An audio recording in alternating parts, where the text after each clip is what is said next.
Hello and welcome to yet another video of Cornerstones of Math. Today we are going to integrate these two functions. They consist of hyperbolic sine functions and hyperbolic cosine functions. And without further ado, let's get started.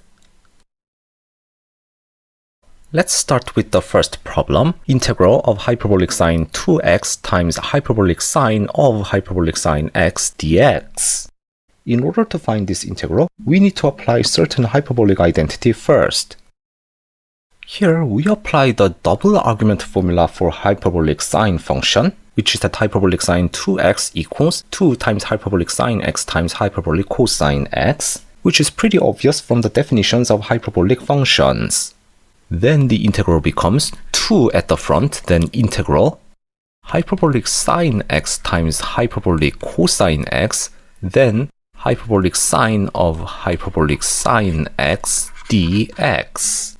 And obviously now we let hyperbolic sine x as t. Then the derivative of hyperbolic sine is hyperbolic cosine, so we have hyperbolic cosine x dx equals dt, meaning that these parts becomes dt.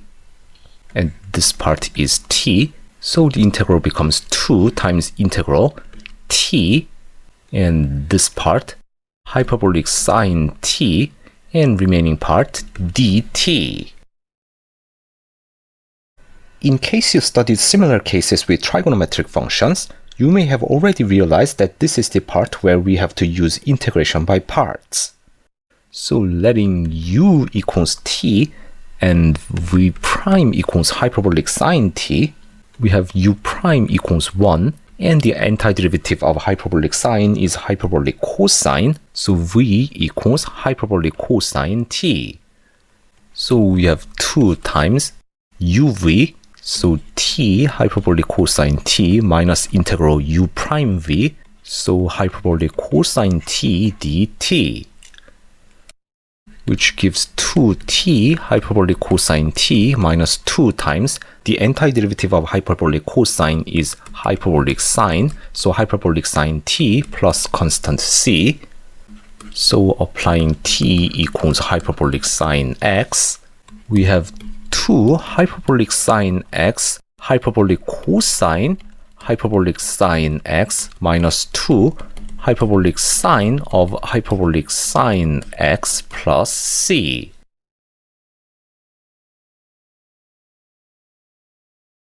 And the second one, integral of hyperbolic cosine cubed x minus hyperbolic cosine x multiplied by hyperbolic sine of hyperbolic sine x dx. And here we have to apply the law of squares of hyperbolic functions. Hyperbolic cosine squared x minus hyperbolic sine squared x equals 1, which is also obvious from the definition of hyperbolic functions. So this time we change the integrand into hyperbolic cosine x at the front, then we have hyperbolic cosine squared x minus 1, and hyperbolic sine x. So this part changes to hyperbolic sine squared x. So we have integral hyperbolic cosine x, hyperbolic sine squared x, hyperbolic sine x dx.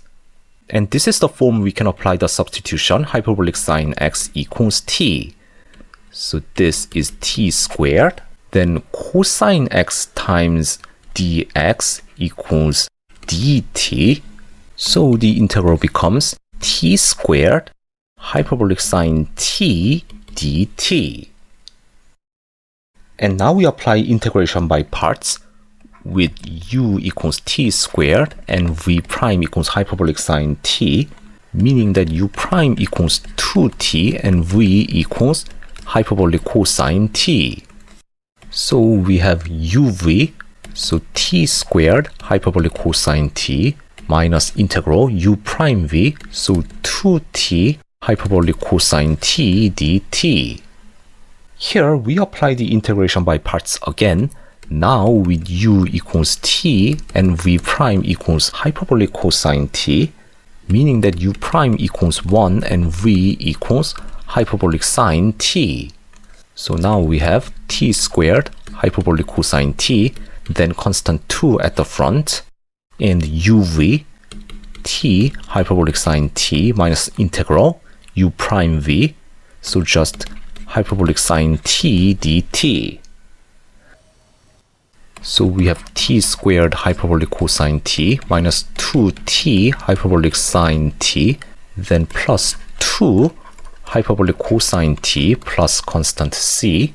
So this and this together, we can write it as t squared plus 2 multiplied by hyperbolic cosine t. So this minus 2t hyperbolic sine t plus c. And since t equals hyperbolic sine x, we have hyperbolic sine squared x plus 2 multiplied by hyperbolic cosine hyperbolic sine x minus 2 hyperbolic sine x times hyperbolic sine x plus c.